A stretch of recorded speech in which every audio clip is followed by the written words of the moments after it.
I'm telling my story here in this pavilion, but ultimately my hope is that the audience can see themselves and see their own layers and see their own intersections that happen in their lives.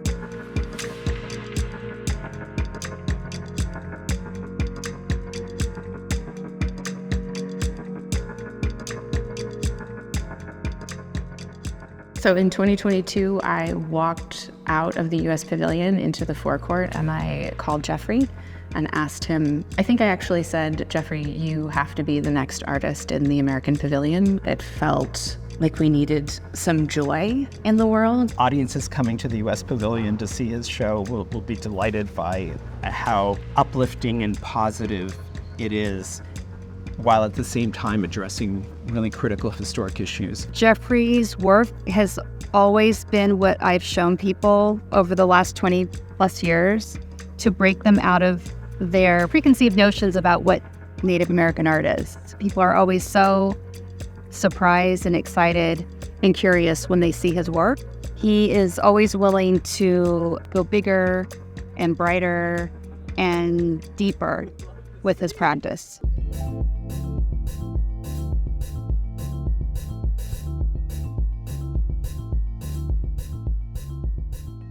Being the first Indigenous artist with the solo exhibition to represent the U.S. has been, it's been a bit of a roller coaster to try to process what that means.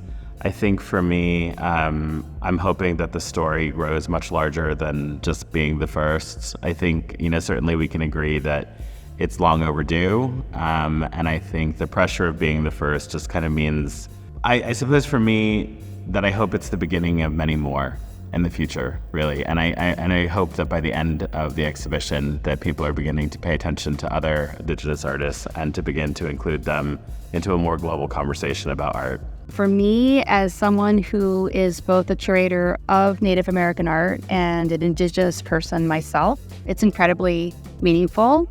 This is something that I didn't think would be attained within the course of my career. I have visited this pavilion a few times in the past, and I think when I came here this time, I felt myself getting really triggered by the architecture. This presentation of classical, which is already an interpretation of another classical, and those histories are ones that erased indigenous aesthetics, erased indigenous uses of color.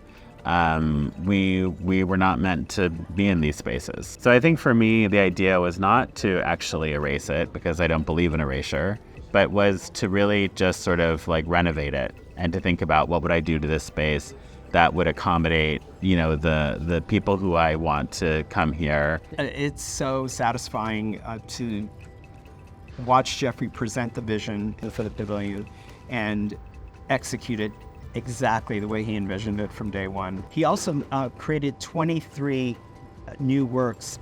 The exhibition also includes a series of programs, performances, activations that'll happen throughout the course of the International Biennial through November. I've grown up being referred to as being one of a minority culture or on the periphery of the mainstream. And those things have always just made they make you feel less. They just do.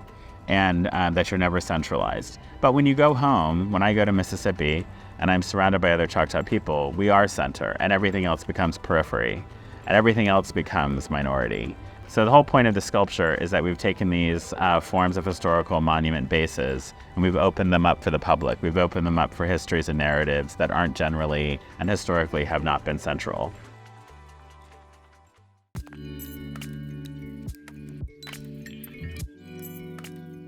The joy and the celebration of the color and the pattern, I think only recently actually working on this project did I realize that, we know so much about the traumatic histories of Indigenous people in the U.S., but I think we have always made these incredibly beautiful, crafted, laborious, time-consuming things. And you think, why? And I realized that when you're making an object, we're making spaces of freedom. We're making spaces of hope in these objects. In spite of everything, somehow there is something about the focus and the intention and also being able to complete something. So there's something about craft, artisanal craftsmanship, and I think a lineage of making that is healing and also strengthening.